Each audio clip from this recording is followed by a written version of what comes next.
When I was in 8th grade, he would come over to the middle school because he had like a first hour over there. And I always thought like this dude was crazy. He always tried getting me into ag. He was like, "You gonna be an ag?" Yeah. But I thought he was crazy. Very crazy. And I was so nervous. I didn't know what to expect. Having a new ag teacher, it was gonna be different. So Mr. Wickett, he was like, "So what are you gonna be doing this year?" I was like, "I don't know, just showing pigs, I guess." And he's like, "You're not gonna like do speeches or anything else?" I was like, "I didn't plan on it." First time I remember meeting Mr. Wickett was the first day of 8th grade year. I just walked in and he was just really enthusiastic about ag, and he was just so excited to see all the kids. I thought he was pretty wild, and he was a little mean and ornery. Mr. Wickett came up to me and said he knew I was going to be an ag the next year, and he said, "Are you going to help me in ag?" And I said, "Yes, sir, I will." And from that day, we hit it off. But he wanted you to do more than just what you were doing. He wanted you to get involved with other things. Well, usually whenever he gets you involved in into something, it's more like you're in it right now. Like, we have this tomorrow, you're in it. Here's this. And you're just in it for the rest of the year. His ferns are his babies. He's really particular about his plants and his ferns, and he loves his ferns. I don't know what it is about ferns, but he loves planting ferns. Like, he always like, make sure the ferns are watered, make sure they're not growing any weeds or anything. So he always wanted us to make sure everything looked good and keep everything up, especially the ferns. So all of it I thought I'd never learn. I mean, like he sat there and we had ferns that were down, he just chopped them off, just completely. I thought he killed them. About a week later they were back up. Well, he got me into range, and it's literally looking at grass, and I didn't think looking at grass could be fun. We'd be driving down the road to Muskogee, and he'll just pull over on the side of the road and like, "Look at this grass." I'm like, "Oh my gosh, what are we doing?" Because that's his favorite thing. That's his main focus in ag.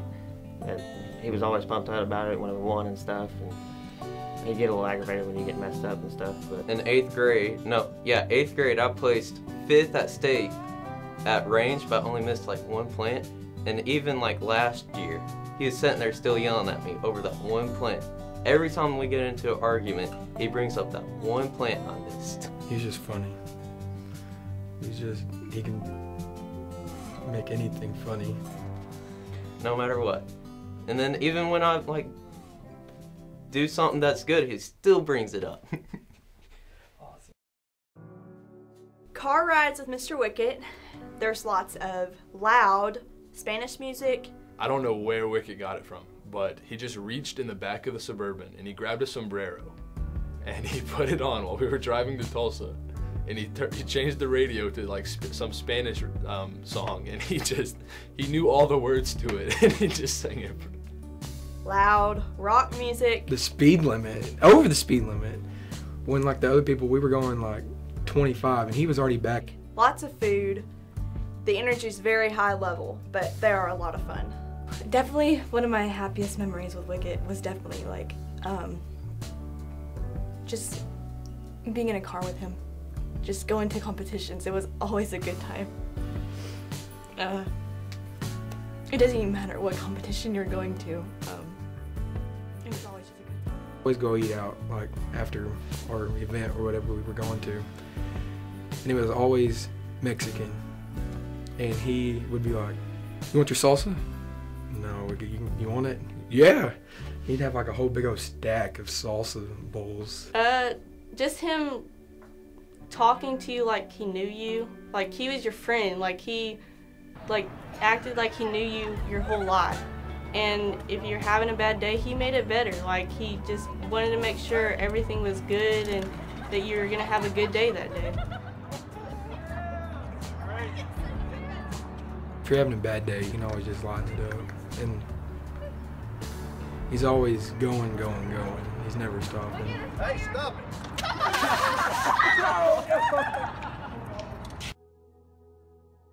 One of the greatest lessons that I've learned in Wickett's class is just not to give up. Like when I go to competitions and if I don't, place very high, he just always tells you, just keep going, you're gonna get it. and he builds you up to just have confidence in yourself. And I guess that's something I've really built up, is confidence, and just learned the lesson to never give up. Even if you don't want to do it, just try.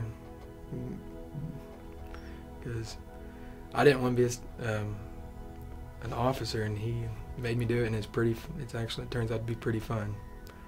So you just try it. Don't give up before you even try. Whenever things get rough, just stick it out and give it your best.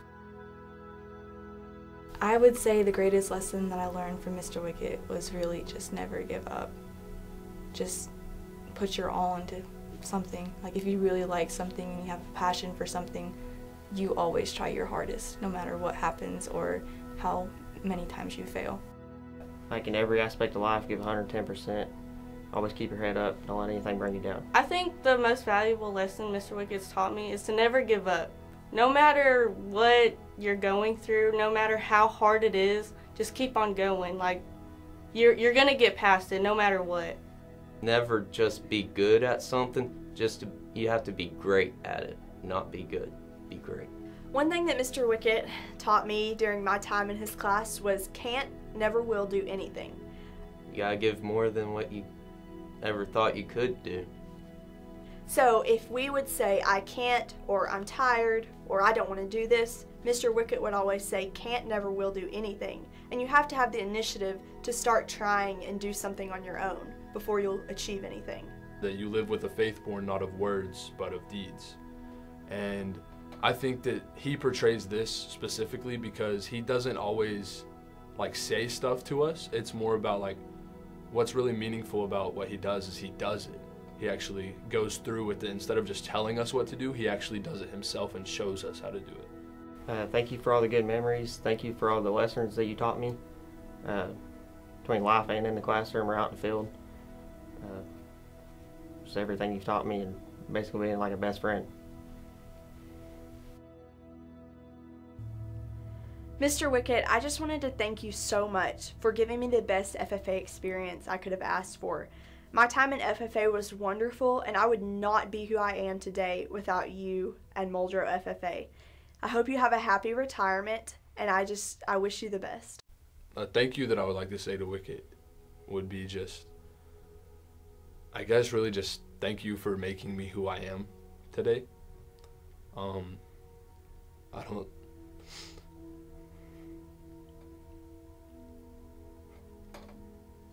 I'd want to tell him thank you, because in my life he was there when nobody else was. And I could always go to him and count on him. I think that I would have been able to do a lot of the things that I've done right now and things that I have planned for my future. It's just all thanks to you.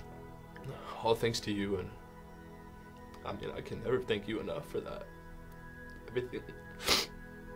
Everything that he's taught me, and it's gonna help me in life, and it's helped me ever since I've known him, and I just can't thank him enough.